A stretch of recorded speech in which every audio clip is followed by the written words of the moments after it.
Price the Lord. தேவனுடைய வார்த்தைக்கு துதிகன மகிமை உண்டாவதாக.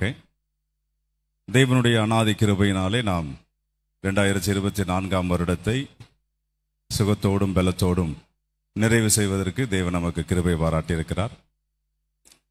தொடர்ந்து அவருடைய கிருபையினாலே நாம் இனி புதிய ஆண்டிலும் பிரவேசிக்க இருக்கிறோம். இத்தனை ஆண்டு காலங்களாக நம்மை தேவன் தம்முடைய கண்ணின் மணி போல் பாதுகாத்து தப்புவித்து தமது மிகுந்த கிருபையினாலே நமக்கு இரக்கமும் தயவும் பாராட்டி இப்பொழுது நாம் சந்தோஷத்தோடும் மகிழ்ச்சியோடும் தேவ சமூகத்திலே நன்றி செலுத்த வந்திருக்கிறோம்.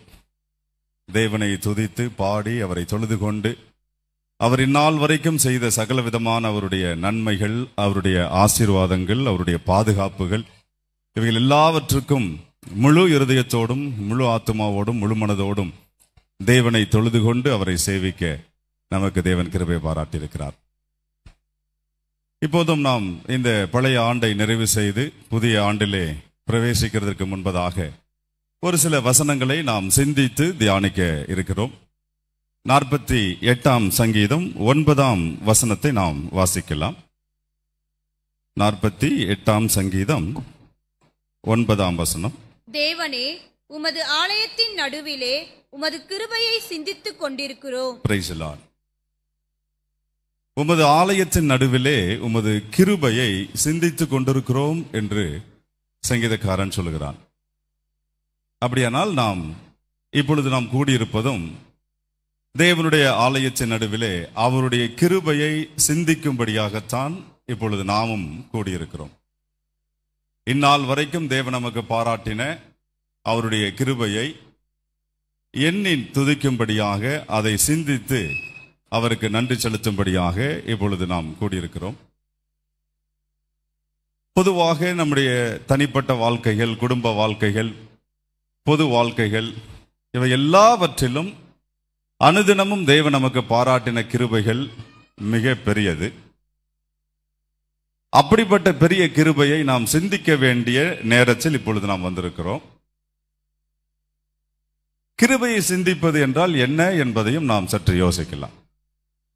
கிருபையை போய் எப்படி சிந்திப்பது, அதற்கு கிருபை என்றால் என்ன என்பதையும் நாம் விளங்க வேண்டும். எபேசியர் 2ஆம் அதிகாரம் 8ஆம் வசனத்தின்படி, அன்றியும் அவருடைய தீர்மானத்தின்படி நாம் அழைக்கப்பட்டவர்களாய், அதை கொஞ்சம் வாசிப்போம். அவருடைய கிருபையினாலே விசுவாசத்தை கொண்டு ரட்சிக்கப்பட்டீர்கள் என்று சொல்லப்பட்டிருக்கிறது. யாரெல்லாம் தேவ தீர்மானத்தின்படி நாம் அழைக்கப்பட்டோமோ, அவருடைய சித்தத்தின்படி நாம் அழைக்கப்பட்டிருக்கிறோமோ, அவர்கள் எல்லோரும் அவருடைய கிருபையினாலே விசுவாசத்தை கொண்டு ரட்சிக்கப்பட்டிருக்கிறீர்கள் என்று வேதம் சொல்லுகிறது. நாம் சங்கீதத்தில் வாசித்த வேத வசனத்தையும் நினைவுபடுத்திக் கொள்வோம். தேவனுடைய ஆலயத்தில் உமது கிருபையை சிந்தித்துக் கொண்டிருக்கிறோம் என்று சொல்கிறான். அப்படியானால் நாம் சிந்திக்க வேண்டிய அந்த கிருபை என்பது என்ன என்பதை கவனித்தோமானால், எபேசியர் 2:8 சொல்லப்பட்டதன்படி அவருடைய கிருபையினாலே நாம் ரட்சிப்பை பெற்றிருக்கிறோம். அப்படியானால் கிருபை என்பது ரட்சிப்போடு சம்பந்தப்பட்டிருக்கிறது. பொதுவாக கிருபை என்ற உடனே தகுதியில்லாத ஒருவனுக்கு கொடுக்கப்படுகிறதான ஒரு ஈவு, ஒன்றுமில்லாதவனுக்கு தேவன் பாராட்டுகிற அந்த தயவு, இதுதான் கிருபை என்பதாக பொதுவாக நாம் நம்புவோம். ஆனால் வேதம் கிருபை என்பதை ரட்சிப்போடு தொடர்புபடுத்தி பேசுகிறது. நாம் தேவனுடைய ஆலயத்தில் சிந்திக்க வேண்டிய அவருடைய கிருபையை சிந்தித்துக் கொண்டிருக்கிறோம் என்று சொல்லப்பட்டிருக்கிறதே, அப்படி சிந்திக்க வேண்டிய கிருபை என்னவென்றால் அவருடைய கிருபையினாலே நமக்கு கொடுக்கப்பட்டிருக்கிற ரட்சிப்பு. இந்த ரட்சிப்பு என்பது விலை மதிக்க முடியாத ஒரு பொக்கிஷம். ஏன் இது விலை மதிக்க முடியாத பொக்கிஷம் என்றால், எபிரேயர் 2ஆம் அதிகாரம் 4ஆம் வசனத்தின்படி இந்த ரட்சிப்பு எவ்வளவு பெரிதானது என்பதை குறித்து அங்கு சொல்லப்பட்டிருக்கிறது. எபிரேயர் 2:4 வாசிப்போம். ஏனெனில் அடையாளங்களினாலும் அற்புதங்களினாலும் பலவிதமான பலத்த செய்கைகளினாலும் தம்முடைய சித்தத்தின்படி பகிர்ந்து கொடுத்த பரிசுத்த ஆவியின் வரங்களினாலும் தேவன் தாமே சாட்சி கொடுத்ததுமாயிருக்கிற இவ்வளவு பெரிதான ரட்சிப்பை குறித்து நாம் கவலையற்று இருப்போமானால் தண்டனைக்கு எப்படி தப்பித்துக் கொள்வோம்? அந்த வார்த்தைகளை கூர்ந்து கவனிச்சு பாருங்க. எபேசியர் 2:8 நாம் வாசித்ததன்படி கிருபையினாலே நாம் ரட்சிக்கப்பட்டிருக்கிறோம். அப்படியானால் கிருபை என்பது ரட்சிப்போடு சம்பந்தப்பட்டது. அந்த ரட்சிப்பு சாதாரணமானதல்ல, விலை மதிக்க முடியாத ஒரு பொக்கிஷம், விலை கொடுத்து வாங்க முடியாத ஒரு பொக்கிஷம். ஏன் அது அவ்வளவு விலையேற பெற்றது என்றால், அடையாளங்களினாலும் அற்புதங்களினாலும் பலவிதமான பலத்த செய்கைகளினாலும் பரிசுத்த ஆவியினால் பகிர்ந்தளிக்கப்பட்ட இவ்வளவு பெரிதான ரட்சிப்பு என்று சொல்லப்பட்டிருக்கிறது. அந்த வார்த்தையை சற்று சிந்தித்தோமானால், பலவிதமான அடையாளங்கள், அற்புதங்கள், பலத்த செய்கைகள், இப்படி பலத்த செய்கைகளினாலே தம்முடைய சித்தத்தின்படி பகிர்ந்து கொடுக்கப்பட்ட இவ்வளவு பெரிதான ரட்சிப்பு என்று வேதம் சொல்லுகிறது. ஏன் இது இவ்வளவு பெரிதான ரட்சிப்பு என்றால், நீங்களும் நானும் இந்த ரட்சிப்பை பெறுவதற்காக சர்வலோக சிருஷ்டி கர்த்தரே தம்முடைய ஜீவனை கொடுக்க வேண்டியது இருந்தது. சர்வலோக சிருஷ்டி கர்த்தரே தம்முடைய இரத்தத்தை சிந்தி மரித்தால் மட்டும்தான் இந்த ரட்சிப்பை நீங்களும் நானும் பெற முடியும். ஆகவேதான் இது பலவிதமான அற்புதங்களினாலும் அடையாளங்களினாலும் பலத்த செய்கை என்று சொல்லப்படுகிறது. பலத்த செய்கை, தேவனால் செய்யப்பட்ட ஒரு மிகப்பெரிய பலத்த செய்கை. அவருக்கு வானம் பூமியை உண்டு பண்ணுவதெல்லாம் சுலபம். நட்சத்திரங்களை, கோடிக்கணக்கான நட்சத்திர கூட்டங்களை எல்லாம் தொங்க விடுவது என்பது அவருக்கு லேசான காரியம். கோடிக்கணக்கான ஜன கூட்டத்தை உருவாக்கி இருக்கிறது என்பதெல்லாம் அவருக்கு சாதாரண விஷயம். ஆனால் ஒரு மனிதன் பாவ மன்னிப்பாகிய இந்த ரட்சிப்பை, மீட்பை பெறணுமானால் சர்வலோக சிருஷ்டி கர்த்தரே அவர் மரிக்க வேண்டிய அவசியம் இருக்கிறது. கொஞ்சம் சிந்திச்சு பாருங்க. தேவனுடைய ஆலயத்தில் அவருடைய கிருபையை சிந்தித்துக் கொண்டிருக்கிறோம் என்று சொல்லப்பட்டிருக்கிறது. அந்த கிருபை என்பது அவருடைய ரட்சிப்பு. கிருபையினால் ரட்சிப்பை பெற்றோம். அந்த ரட்சிப்பு என்பது விலையேற பெற்றது. அந்த விலையேற பெற்ற ரட்சிப்பு ஏன் விலையேற பெற்றது என்றால், சர்வலோக சிருஷ்டி கர்த்தரே ரத்தம் சிந்த வேண்டிய அளவுக்கு அவரே தம்முடைய ஜீவனை கொடுத்தால் மட்டுமே இந்த ரட்சிப்பை நாம் பெற முடியும். அவ்வளவு சாதாரணமானதல்ல. அதனாலதான் இவ்வளவு பெரிதான ரட்சிப்பை குறித்து நாம் கவலையற்றிருப்போமானால் தண்டனைக்கு எப்படி தப்பித்துக் கொள்வோம் என்று குறிப்பிடப்படுகிறது. ஆகவேதான் இந்த ஆண்டு முழுவதிலும் பல்வேறு காரியங்களை நாம் சந்தித்திருக்கிறோம். நன்மையானவைகளை சந்திப்போம், தீமையானவைகளை சந்தித்திருப்போம். இப்படி பலவிதமான நன்மை தீமைகள் எல்லாம், போராட்டங்கள் எல்லாம் சந்தித்திருப்போம். ஆனால் அந்த வருடத்தை நாம் முடிக்கிற தருவாயில் அவருடைய கிருபையை சிந்திக்க வேண்டியது மிக அவசியம். புதிய ஆண்டிலே பிரவேசிக்கும் போது சந்தோஷத்தோடும் மகிழ்ச்சியோடும் கலிகூறுதலோடு நாம் இந்த புதிய ஆண்டிலே பிரவேசிக்க இருக்கிறோம்.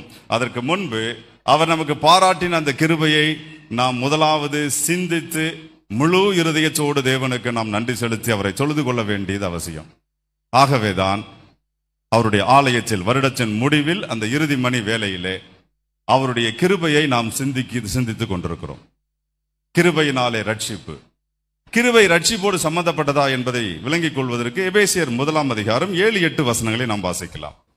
எபேசியர் 1 7-8 வசனங்கள். அவருடைய கிருபையின் ஐஸ்வரியத்தின்படியே இவருடைய இரத்தத்தினாலே பாவ மன்னிப்பாகிய மீட்பு இவருக்குள் நமக்கு உண்டாயிருக்கிறது. அந்த கிருபையை அவர் சகல ஞானத்தோடும் புத்தியோடும் எங்களிடத்தில் பெருக பண்ணினார். விளங்குதா பாருங்க. அவருடைய கிருபையின் ஐஸ்வர்யத்தின்படியே, கிருபையின் ஐஸ்வர்யம். ஐஸ்வர்யம் என்ற உடனே நமக்கு தெரிவதெல்லாம் பொன்னும் பொருளும் ஆஸ்திகளும் சொத்துக்களும் தான் நமக்கு ஐஸ்வர்யமாக தோன்றும். அப்படிதான் விளங்கி இருப்போம்.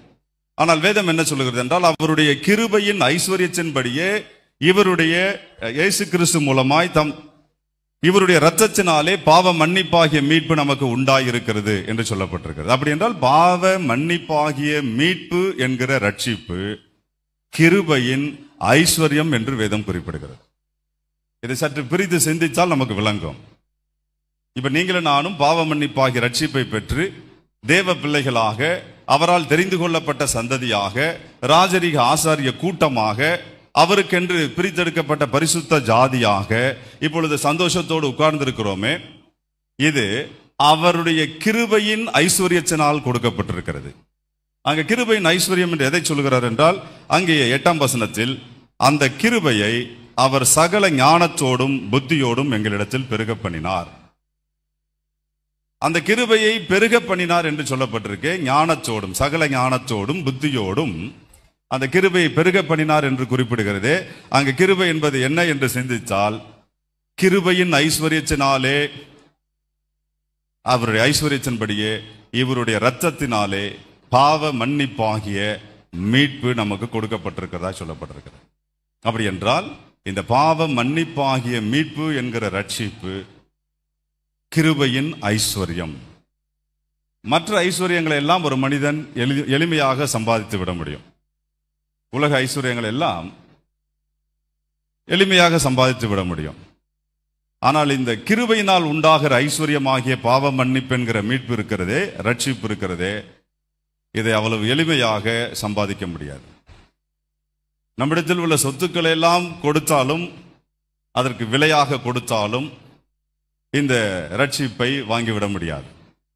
ஏனென்றால் இது பலவிதமான அற்புதங்களினாலும் அடையாளங்களினாலும் பலத்த செய்கைகளினாலும் பரிசுத்தாவின் வரங்களினாலும் பகிர்ந்து கொடுக்கப்பட்ட விலையேற பெற்ற பெரிதான ரட்சிப்பு. ரட்சிப்புக்கு உலகத்தில் விலையே கிடையாது, விலை கொடுக்கவே முடியாது.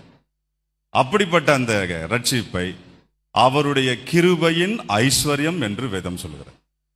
அந்த ஐஸ்வர்யத்தை, கிருபையின் ஐஸ்வர்யத்தை சகல ஞானத்தோடும் புத்தியோடும் நம்மிடத்திலே அவர் பெருக பண்ணினார் என்று குறிப்பிடப்பட்டிருக்கிறது. அப்படியானால் அந்த கிருபையிலே நீங்களும் நானும் ஒவ்வொரு நாளும் பெருகிக்கொண்டே இருக்க வேண்டும். மற்ற எதில் நாம் பெருகுகிறோமோ பெருகாமல் இருக்கிறோமோ அது முக்கியமல்ல. ஆனால் அவருடைய கிருபையின் ஐஸ்வர்யத்தில் நாம் தினந்தோறும் ஒவ்வொரு நாளும் பெருகிக்கொண்டே இருக்க வேண்டும்.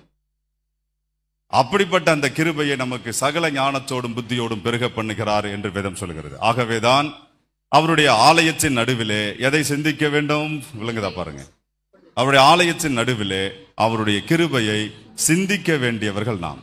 இதை சிந்தித்தால் தான் புரியும், ஓ இது இவ்வளவு பெரிதான ரட்சிப்பா, மனிதனால் இதை விலை கொடுத்து வாங்கவே முடியாதே. தெய்வமே ரத்தம் சிந்தினால்தான், அவரே தம்முடைய ஜீவனை கொடுத்தால்தான் இந்த ரட்சிப்பை நீங்களும் நானும் பெற முடியும். அவ்வளவு மகத்தான இந்த ரட்சிப்பை நமக்கு கிருபையாக இலவசமாக ஈவாக கொடுத்தார். இந்த வருடம் முழுவதும் இத்தனை ஆண்டுகளாக நாம் பிறந்ததிலிருந்து இத்தனை ஆண்டு காலங்களாக, நாம் ரட்சிக்கப்பட்டதிலிருந்து இத்தனை ஆண்டு காலங்களாக இந்த ரட்சிப்பை காத்துக்கொள்ள தேவன் நமக்கு கிருபை செய்திருக்கிறாரே. ரட்சிப்பை இழந்து போய்விடாதபடிக்கு, அதை விட்டு வழி தவறி பின்வாங்கி போய்விடாதபடிக்கு அந்த ரட்சிப்பை காத்துக்கொண்டு அதிலே நிலைத்திருக்கத்தக்கதாக தேவன் நமக்கு இரக்கம் பாராட்டியிருக்கிறாரே என்கிற அந்த கிருபையை நாம் சிந்தித்து கொண்டே இருக்க வேண்டும். எபிரேயர் 2ஆம் அதிகாரம் 4ஆம் வசனத்தில் வாசித்ததன்படி இந்த கிருபையை குறித்து, அதாவது இவ்வளவு பெரிதான ரட்சிப்பை குறித்து ஒருவன் கவலை அற்றிருப்பானே ஆனால் அவன் தண்டனைக்கு தப்ப முடியாது என்கிறார். அப்படி என்றால் சந்தோஷத்தோடு புது வருடத்தை துவங்க இருக்கிற நாம் அதில் பிரவேசிப்பதற்கு முன்பதாக இத்தனை ஆண்டு காலங்களாக இந்த நிமிஷம் வரைக்கும் தேவன் நமக்கு பாராட்டின கிருபையை நன்றியோடு நாம் சிந்தித்து பார்க்க வேண்டியவர்கள். அப்படி சிந்தித்து பார்த்தால்தான் இதை இன்னும் நாம் தொடர்ந்து இந்த ரட்சிப்பை, இந்த கிருபையை ஜீவகாலம் முழுவதும் நாம் காத்துக்கொள்ள வேண்டியவர்கள். அவருடைய வருகை வரைக்கும் இந்த கிருபையை நாம் காத்துக்கொள்ள வேண்டியவர்கள். ஆகவே இதை குறித்து நாம் சிந்திக்க வேண்டிய அவசியம் இருக்கிறது என்பது புரிய வரும். சங்கீதம் 49 9ஆம் வசனத்தை வாசிப்போம். சங்கீதம் 49 9ஆம் வசனம்.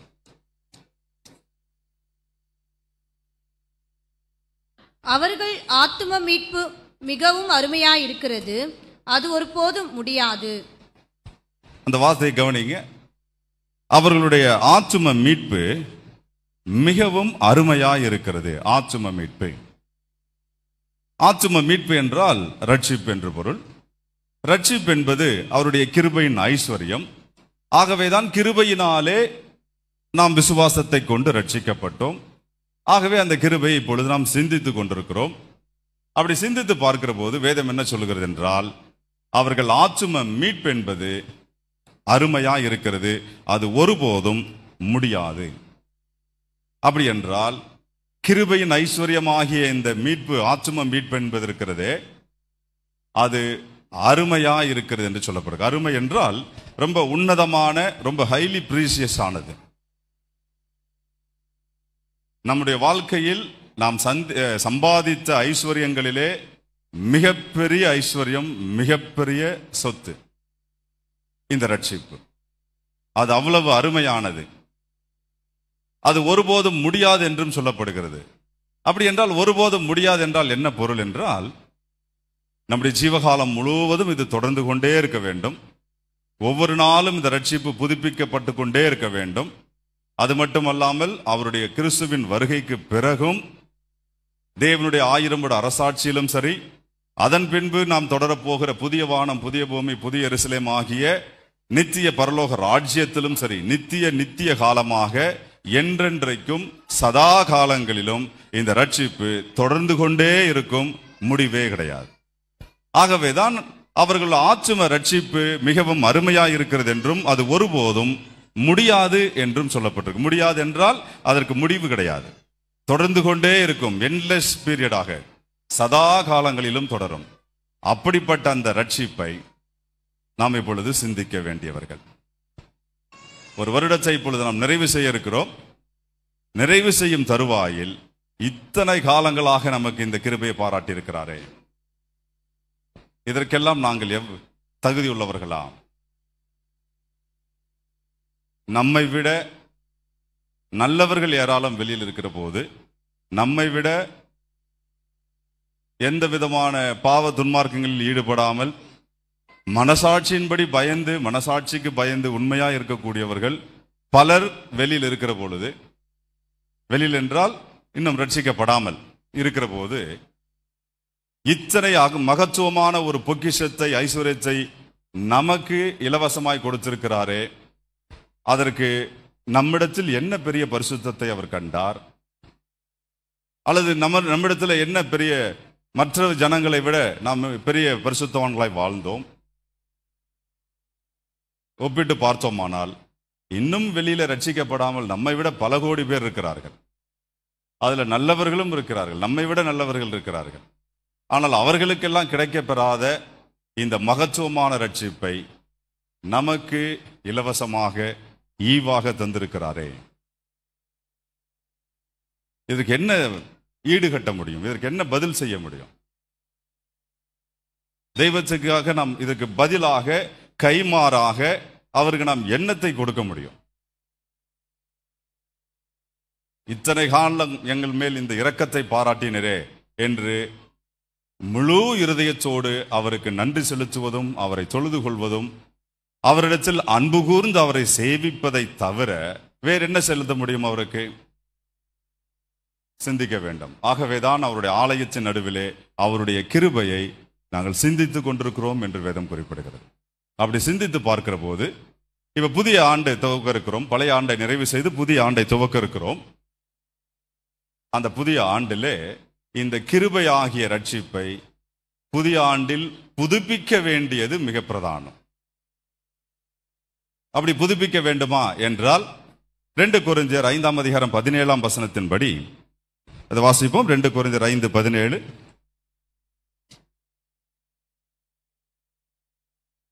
இப்படி இருக்க ஒருவன் கிறிஸ்துவுக்குள் இருந்தால் புது சிருஷ்டியாய் இருக்கிறான். ஒருவன் கிறிஸ்துவுக்குள் இருந்தால் அவன் புது சிருஷ்டியாய் இருக்கிறான். பழையவைகள் ஒழிந்து போயின, எல்லாம் புதிதாயின. மறுபடியும் கவனமாய் அவருடைய கிருபையை சிந்திப்போம். கர்த்தருடைய ஆலயத்தின் நடுவிலே நாம் அவருடைய கிருபையை சிந்திப்போம். மறுபடியும் கவனிங்க. ஒருவன் கிறிஸ்துவுக்குள் இருந்தால் அவன் புது சிருஷ்டியாய் இருக்கிறான், பழையவைகள் எல்லாம் ஒழிந்து போயின.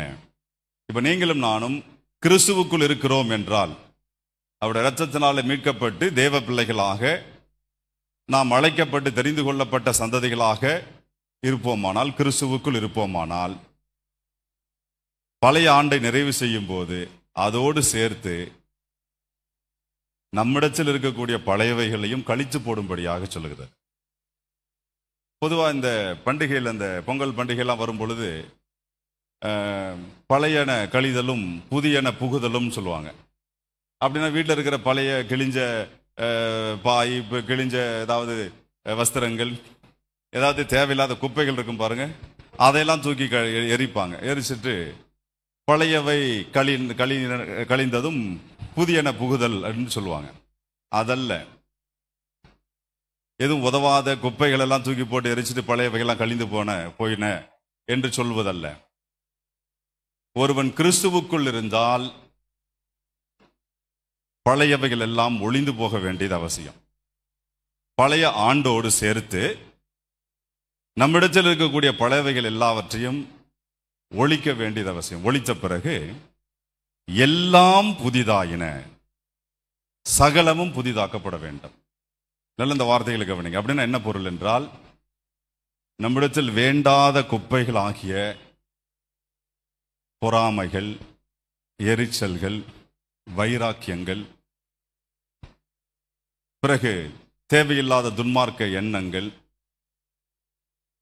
பொருளாசையாகிய விக்கிரக ஆராதனைகள், கோபங்கள், சண்டைகள், மார்க்கபேத பிரிவினைகள், இவைகள் எல்லாம் ஒருவனை உள்ளுக்குள்ளிருந்து அழிக்கக்கூடியதான கேன்சர்.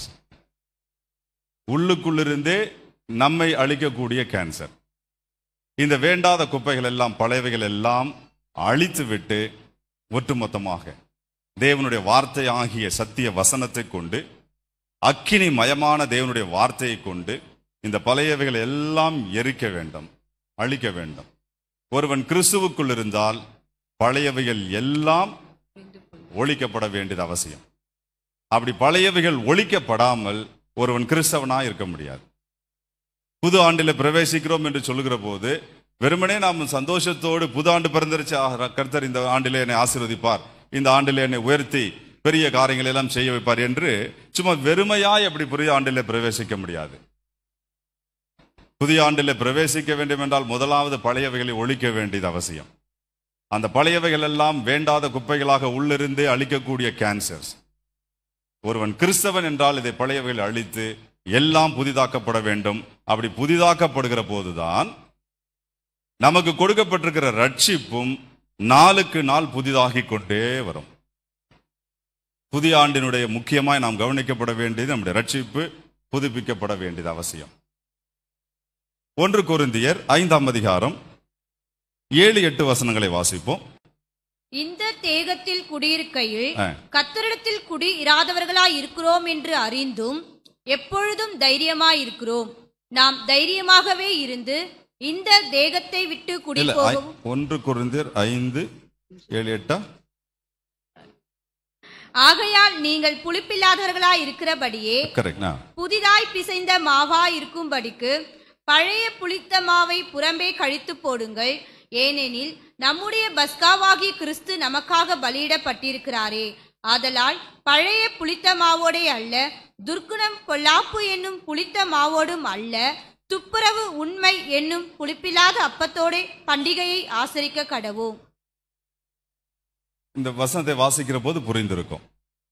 2 கொரிந்தியர் 5:17 படி கிறிஸ்தவன் ஒருவன் கிறிஸ்துவுக்குள் இருந்தால் பழையவைகள் எல்லாம் ஒழிக்கப்பட வேண்டும், எல்லாம் புதிதாக்கப்பட வேண்டும். அப்போ பழையவைகளை ஒழிக்க வேண்டும், அழிக்க வேண்டும் என்றால் எந்த பழையவைகள் எல்லாம் அழிக்க வேண்டும் என்பதை 1 கொரிந்தியர் 5 இப்ப நாம் வாசித்த வசனங்கள் தெளிவுபடுத்துகிறது. அந்த வார்த்தை பாருங்க. நீங்கள் புளிப்பில்லாதவர்களாய் இருக்கிறபடியே புதிதாய் பிசைந்த மாவாய் இருக்கும்படிக்கு. புதிய வருஷத்திற்குள் பிரவேசிக்கிற போது நாம் புதிதாய் பிசைந்த மாவாக இருக்க வேண்டும், புளிப்பில்லாத மாவாக. என்ன புளிப்பு அங்கே சொல்லப்பட்டிருக்கு? அந்த பழைய புளித்த மாவை புறம்பே கழித்து போடுங்கள் என்று குறிப்பிடப்பட்டிருக்கிறது. ஏனெனில், ஏன் இதெல்லாம் கழித்து போட வேண்டும் என்றால், ஏனெனில் நம்முடைய பஸ்காவாகிய கிறிஸ்து நமக்காக பலியிடப்பட்டிருக்கிறாரே. ஏன் அந்த பழைய புளித்த மாவை கழித்து போடணுமா? நம்முடைய பஸ்காவாகிய கிறிஸ்து நமக்காக பலியிடப்பட்டிருக்கிறாரே. அந்த பலியினாலே தானே இந்த விலை மதிக்க முடியாத பொக்கிஷமாகிய ரட்சிப்பை பெற்றோம். கிருபையினாலே அந்த ரட்சிப்பை பெற்றோம். ஆகவே அந்த கிருபையை தேவனுடைய ஆலயத்தில் இப்பொழுது நாம் சிந்தித்துக் கொண்டிருக்கிறோம். இத்தனை ஆண்டு காலங்களாக ரட்சிக்கப்பட்டு 20, 30 வருடங்கள், 40 வருடங்களாக இந்த ரட்சிப்பை காத்துக்கொள்ள கிருபை செய்திருக்கிறார். பலர் இந்த ரட்சிப்பை விட்டு விலகி இடறி போன பிறகு பின்மாற்றத்திற்கு உள்ளாகி பாவத்திற்குள்ளாகி தேவனுக்கு தூரமானவர்களாக வாழ்ந்து கொண்டிருக்கிற போது, ஆனால் நமக்கு மட்டும் இந்த கிருபையை நம்மேல் இவ்வளவு காலங்களாக கிருபை பாராட்டினாரே என்று அந்த கிருபையை சிந்தித்துக் கொண்டிருக்கிறோம். அப்படி சிந்திக்கிற போது புதிய ஆண்டில் பிரவேசிக்கிற போது அதை புதுப்பிக்க வேண்டியதும் அவசியம். அப்படி புதுப்பிக்கும் போது இப்ப வாசித்த வசனங்கள் அந்த பழைய புளிச்ச மாவை கழித்து போடுங்கள் என்று சொல்லுகிறது. ஏன் கழித்து போட வேண்டும் என்றால் நம்முடைய பஸ்காவாகிய கிறிஸ்து நமக்காக பலியிடப்பட்டிருக்கிறாரே. அவ்வளவு விலை மதிக்க முடியாத அந்த பலியாகிய ரத்தம் சிந்துதல் வழியாக கொடுக்கப்பட்டிருக்கிறது.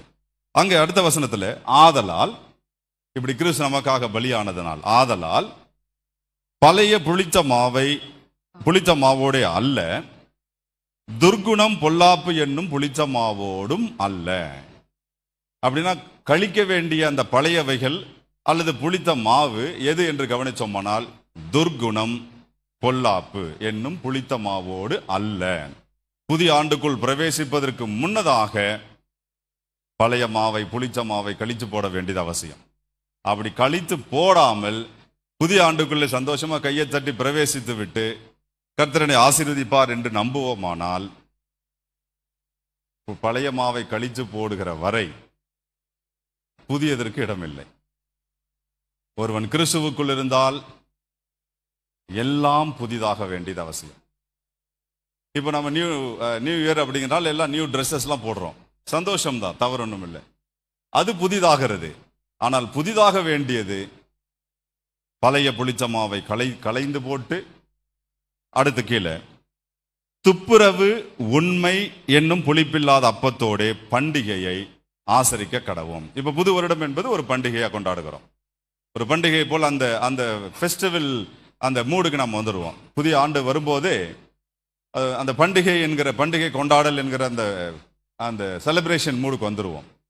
அப்படி பண்டிகை கொண்டாடுவதற்கு முன்பு துர்குணம் பொல்லாப்பு என்னும் பழைய புளிச்சமாவை களைந்து போட்டுவிட்டு துப்புரவு உண்மை என்னும் புளிப்பில்லாத அப்பத்தோடு பண்டிகையை நாம் கொண்டாட வேண்டும் என்று வேதம் சொல்லுகிறது.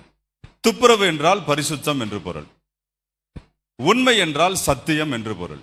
அப்படி என்றால் சத்தியத்தோடும் பரிசுத்தத்தோடும் கூட நாம் பண்டிகையை கொண்டாட வேண்டியவர்கள். புதிய ஆண்டை பிரவேசிக்கிற போது, ஒரு புதிய செலிப்ரேஷனுக்குள் போகும்போது நாம் எப்படி அந்த பண்டிகையை ஆசரிக்க வேண்டும் என்றால் துப்புரவு என்னும் பரிசுத்தம், உண்மை என்னும் சத்தியம், சத்தியத்தோடும் பரிசுத்தத்தோடும் இந்த புதிய ஆண்டிலே பிரவேசிக்க தேவன் நமக்கு இரக்கம் பாராட்டுவாராக. ஆகவேதான் அவருடைய கிருபை தேவனுடைய ஆலயத்தின் நடுவிலே இப்பொழுது நாம் சிந்தித்துக் கொண்டிருக்கிறோம். கிறிஸ்தவன் பழையவைகளை கழித்து புதிதாக்கப்படாமல் போனால் நாம் எத்தனை பாடினாலும் எத்தனை ஜெபங்களை செய்தாலும் பிரயோஜனமே இருக்காது.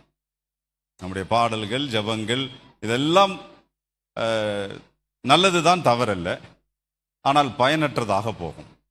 நாம் ஜெபிக்க வேண்டியவர்கள் தான், பாடி ஆராதிக்க வேண்டியவர்கள், ஆனால் அது பயனோடு இருக்கணுமே. அப்படி அது பயனோடு இருக்க வேண்டும் என்றால் புதிய ஆண்டுக்குள் பிரவேசிப்பதற்கு முன்பு புதிதாக்கப்பட வேண்டியது அவசியம். இன்னும் சில வசனங்களை வேகமா சிந்திக்கலாம். ரோமர் 12ஆம் அதிகாரம் 2ஆம் வசனத்தை நாம் வாசிப்போம். நீங்கள் இந்த பிரபஞ்சத்திற்கு ஒத்த வேஷம் தெரியாமல் தேவனுடைய நன்மையும் பிரியமும் பரிபூரணமான சித்தம் இன்னதென்று பகுத்தறியத்தக்கதாக உங்கள் மனம் புதிதாகிறதினாலே மறுரூபமாகுங்கள். Price the Lord. பழையவைகள் கழிந்த பிறகு எல்லாம் புதிதாக்கப்படுகிற போது, அந்த புதிதாக்கப்பட்ட நிலையில் இருக்கிற பொழுது நாம் மறுரூபம் அடைந்தவர்கள் என்று வேதம் சொல்லுகிறது. அந்த மறுரூபம் அடைவதைத்தான் வேதம் எல்லாம் புதிதாகணும்னு வேதம் சொல்லுது, புதிதாக்கப்பட வேண்டும் என்று வேதம் சொல்லுகிறது. அப்படியானால் அந்த மறுரூபமாகிய புதிதாக்கப்படுதலை நாம் அடைய வேண்டும் என்றால் ரோமர் 12:2 வாசித்ததன்படி நீங்கள் இந்த பிரபஞ்சத்திற்கு ஒத்த வேஷம் தெரியாமல் தேவனுடைய நன்மையும் பிரியமுமான சித்தம் இன்னதென்று பகுத்தறியத்தக்கதாக உங்கள் மனம் புதிதாகிறதுனாலே, மனம் புதிதாகுதல், இந்த வார்த்தையை பாருங்க. ஒருவன் கிறிஸ்துவுக்குள் இருந்தால் எல்லாம் புதிதாயினு சொல்லப்பட்டு வாசிச்சோமே, அந்த எல்லாம் புதிதாகிற அந்த சம்பவம், அந்த ப்ராசஸ் எப்படி நடைபெறும் என்றால், இந்த பிரபஞ்சத்திற்கு ஒத்த வேஷம் தெரியாமல், அதுக்கு அர்த்தம் என்ன கவனிப்போம். பிரபஞ்சம் என்பது இந்த உலகம், பிரபஞ்சத்துக்கு ஒத்த வேஷம் தெரியாமல் என்று சொல்லப்படுகிறது. அப்படின்னா இந்த பிரபஞ்ச அல்லது உலக ஜனங்களுடைய, ரட்சிக்கப்படாத உலக ஜனங்களுடைய அவங்களுடைய சுபாவங்கள், அவங்களுடைய கேரக்டர்ஸ், அவங்களுக்கு இருக்கக்கூடிய பொறாமைகள், எரிச்சல்கள், வைராக்கியங்கள், சண்டைகள், மார்க்கபேத பிரிவினைகள், விபச்சார வேசித்தனங்களிலிருந்து பல்வேறு விதமான துன்மார்க்க எண்ணங்கள், இவைகள் எல்லாம் தான் இந்த உலகம் அல்லது பிரபஞ்சமாகிய பிரபஞ்ச வேஷம். ரட்சிக்கப்படாத ஜனங்களிடத்தில் இருக்கக்கூடிய அந்த ஜென்ம சுபாவமாகிய பிறவி குணம் இருக்கிறதே, அந்த கேரக்டர் சுபாவங்கள், இதுதான் பிரபஞ்ச ஜனங்களுடைய வேஷம். அந்த பிரபஞ்சத்திற்கு ஒத்த வேஷம் தெரியாமல் தேவனுடைய நன்மையும் பிரியமுமான சித்தம் இன்னதென்று பகுத்து அறியத்தக்கதாக உங்கள் மனம் புதிதாக வேண்டும் வேதம் சொல்லுது. அப்படின்னா நம்மை குறித்து தேவனுடைய நன்மையும் பிரியமுமான சித்தம் என்ன? நீங்களும் நானும் ரட்சிக்கப்பட வேண்டும் என்பது தேவனுடைய சித்தம். 1 தீமோத்தேயு 2:4 படி எல்லா மனுஷரும் ரட்சிக்கப்படவும் அவர்கள் சத்தியத்தை அறிகிற அறிவை அடையவும் தேவன் சித்தமுள்ளவராய் இருக்கிறார் என்று சொல்கிறது. அப்ப தேவனுடைய நன்மையும் பிரியமுமான சித்தம் இன்னதென்று பகுத்தறிகிறதுனாலே உங்கள் மனம் புதிதாகும் வேதம் சொல்கிறது. மனம் புதிதாகிற போது மறு ரூபம் அடைவோம். வெளி தோற்றத்தின்படி நாம கருப்பா இருப்போம், செவப்பா இருப்போம், குள்ளமா இருப்போம், நெட்டையா இருப்போம். இதெல்லாம் வெளி தோற்றம், சரீரத்தினுடைய அந்த வெளிப்பாடு. ஆனால் மனம் புதிதாகிற போது உள்ளான மனிதன் தேவ சாயலுக்கு மாற்றப்படுகிறான். நல்ல அந்த வார்த்தைகள் கவனிங்க. நம்ம பிறந்ததிலிருந்து நமக்கு இருக்கிற உருவம் அப்படியே தான் இருக்கு. கருப்போ வெள்ளையோ அது முக்கியம் அல்ல, உருவம் அப்படியே தான் இருக்கும். ஆனால் தேவனுடைய சித்தம், நன்மையும் பிரியமுமான சித்தம் இன்னதென்று பகுத்தறிகிற போது மனம் புதிதாகும். மனம் புதிதாகிறதுனாலே மறு ரூபம் அடைவோம். அந்த மறு ரூபம் அடைவதென்பது உள்ளான மனுஷனாகிய ஆத்துமா என்கிற அந்த உள்ளான மனிதன் தேவ சாயலுக்கு மாற்றப்படுகிறான். எப்படி தேவ சாயலுக்கு மாற்றப்படுகிறான் என்றால், எபேசியர் 4 அதிகாரம் 21 முதல் 24 வரைக்கும் வாசிப்போம். எபேசியர் 4 அதிகாரம் 21 முதல் 24. இயேசுவினிடத்தில் உள்ள சத்தியத்தின்படியே நீங்கள் அவரிடத்தில் கேட்டறிந்து அவரால் போதிக்கப்பட்டீர்களே, அந்தபடி முந்தின நடக்கைக்குரிய மோசம் போக்கும் இச்சைகளாலே கெட்டு போகிற பழைய மனுஷனை நீங்கள் களைந்து போட்டு உங்கள் உள்ளத்திலே புதிதான ஆவி உள்ளவர்கள் ஆகி மெய்யான நீதியிலும் பரிசுத்தத்திலும் தேவனுடைய சாயலாக சிருஷ்டிக்கப்பட்ட புதிய மனுஷனை தரித்துக் கொள்ளுங்கள். Price the Lord. தேவனுடைய பரிபூர்ணமான சித்தம் என்ன? நீங்களும் நானும் ரட்சிக்கப்பட வேண்டும், சத்தியத்தை அறிகிற அறிவை அடைய வேண்டும் என்று தேவன் சித்தம் உள்ளவராயிருக்கிறார். ஆகவே அவருடைய சித்தம் என்ன என்று நாம் அதை அறிந்து கொள்கிற பொழுது மனம் புதிதாகி மறுரூபமாகும். அந்த புதிதாகுதல் என்பது உள்ளான மனிதன் தேவ சாயலுக்கு, தன்னை சிருஷ்டித்தவருடைய சாயலுக்கு ஒப்பாக புதிய மனுஷனை தரித்துக் கொள்ளுகிற ப்ராசஸ் நடைபெறும். இப்ப புதிய ஆண்டுக்குள் பிரவேசிப்பதற்கு முன்பதாக நாம் எடுக்க வேண்டிய தீர்மானம், புதிய ஆண்டில் நாம் சந்தோஷத்தோடும் மகிழ்ச்சியோடும் நாம் பிரவேசிக்க போகிறோம். அதற்கு முன்பதாக பழையவையை கழித்து போடுவதும் எல்லாம் புதிதாக்கப்படுவதும், உள்ளான மனிதன் தேவ சாயலுக்கு ஒப்பாக தன்னை சிருஷ்டித்தவருடைய சாயலுக்கு ஒப்பாக மாற வேண்டும். அதை தான் இப்பொழுது வாசித்த எபேசியரில் சொல்லப்பட்டிருக்கிறது. அந்த வார்த்தை பாருங்க. இயேசுவினிடத்தில் உள்ள சத்தியத்தின்படியே நீங்கள் அவரிடத்தில் கேட்டறிந்து அவரால் போதிக்கப்பட்டிருக்கிறீர்களே. அப்படி என்றால் தேவனாகிய கிறிஸ்துவினிடத்திலிருந்து நாம் கேட்டு கற்றறிந்து அவருடைய சத்தியத்தை அறிந்து கொண்டு நாம் போதிக்கப்பட்டிருக்கிறபடினாலே முந்தின நடக்கைக்குரிய மோசம் போக்கும் இச்சைகளாலே கெட்டு போகிற பழைய மனுஷனை களைந்து போட வேண்டும் என்று சொல்கிறது. அப்படி என்றால் தேவன் இத்தனை ஆண்டு காலங்களாக நம்மை போதித்து சகல சத்தியத்திற்குள்ளும் நம்மை வழிநடத்தினார் என்பது உண்மையானால் அந்த கெட்டு போகிற பழைய மனுஷனை களைந்து போட வேண்டும் என்பதும், அடுத்து உள்ளான மனிதனிலே 23ஆம் வசனத்திலே உங்கள் உள்ளத்திலே புதிதான ஆவி உள்ளவர்களாகி, இப்பொழுது புதிய ஆவி உள்ளவர்களாக மாறித்தான் நாம் புதிய ஆண்டுக்குள் பிரவேசிக்க வேண்டும். அப்படி செய்வோமானால் நமக்கு கொடுக்கப்பட்டிருக்கிற ரட்சிப்பாகிய கிருபையை நாம் புதுப்பித்துக் கொண்டிருக்கிறோம் என்று பொருள். அப்படி செய்கிற போது மெய்யான நீதியிலும் பரிசுத்தத்திலும் தேவனுடைய சாயலாக சிருஷ்டிக்கப்பட்ட புதிய மனுஷனை தரித்துக் கொள்ளுங்கள். இந்த வார்த்தை பாருங்க, மெய்யான நீதியிலும் பரிசுத்தத்திலும். ஏனென்றால் தேவன் தெளிவுபட சொல்றார், நான் பரிசுத்தர், ஆகையால் நீங்களும் பரிசுத்தராயிருங்கள். ஆகவே தேவனை போல அந்த மெய்யான நீதியிலும் பரிசுத்தத்திலும் தேவனுடைய சாயலாக சிருஷ்டிக்கப்பட்ட புதிய மனுஷனை தரித்து கொண்டு நாம் புதிய ஆண்டிலே பிரவேசிக்க வேண்டும். அப்படி மனம் புதிதாகி மறுரூபம் அடைவோமானால் தேவனுடைய கண்கள் எப்போதும் நம்ம மேல் இருக்கும். நம்முடைய கூப்பிடுதலுக்கு அவர் செவிகள் கவனிக்கிறவைகளாக இருக்கும். நாம் வேண்டுகிற பொழுது நம்முடைய ஜெபங்களுக்கும் நம்முடைய வேண்டுதல்களுக்கும் அவர் செவி கொடுப்பார்.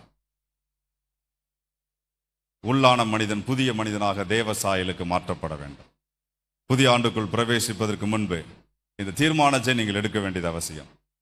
பழைய ஆண்டோடு சேர்த்து பழையவைகள் எல்லாம் கழித்து போட வேண்டும். அந்த புளித்த மாவை வைத்துக்கொண்டு நாம் பண்டிகையை ஆசரிக்க முடியாது. ஆகவே துப்புரவு என்கிற பரிசுத்தம், உண்மை என்கிற சத்தியத்தோடு நாம் இந்த புதிய ஆண்டை பண்டிகையை கொண்டாட இருக்கிறோம். புதிய மனிதர்களாக மாற்றப்பட்டு சத்திய வசனத்தினாலே தெய்வம் உங்களை பரிசுத்தம் பண்ணுவாராக. உங்கள் உள்ளான இருதயம், உங்கள் ஆத்துமா, மனம் புதிதாக்கப்படுவதாக.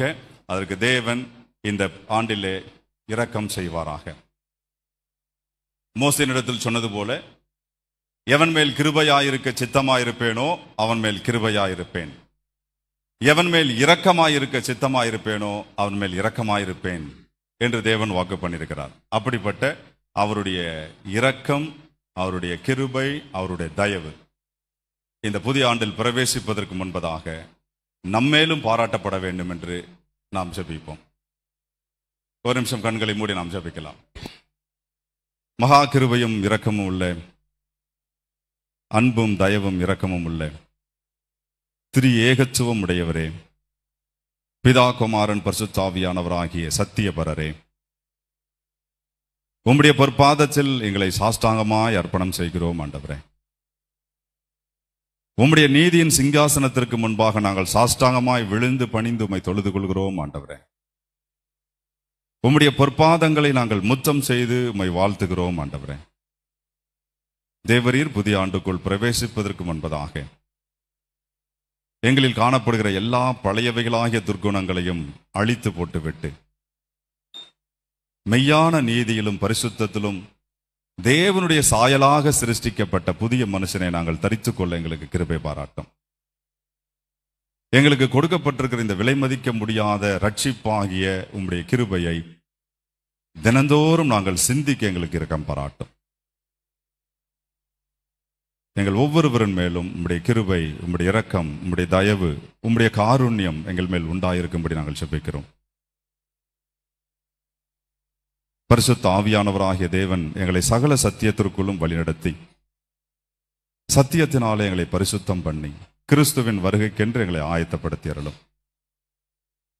வருகை வரைக்கும் நாங்கள் சத்தியத்திலும் விசுவாசத்திலும் அன்பிலும் நிலைத்திருந்து வருகையிலே உயிர்த்தெழுந்து நித்தியத்தில் உம்மோடு என்றென்றும் நிலைத்திருக்க எங்களுக்கு கிருபை பாராட்டும். சகல விதமான துதி, கனம், மகிமை யாவும் ஜீவனுள்ள வார்த்தைக்கே செலுத்துகிறோம். இயேசுவின் இன்ப நாமத்தில் ஆவியானவருடைய ஒத்தாசையில் ஜெபிக்கிறோம் ஜீவனுள்ள நல்ல பிதாவே. ஆமென். Praise the Lord.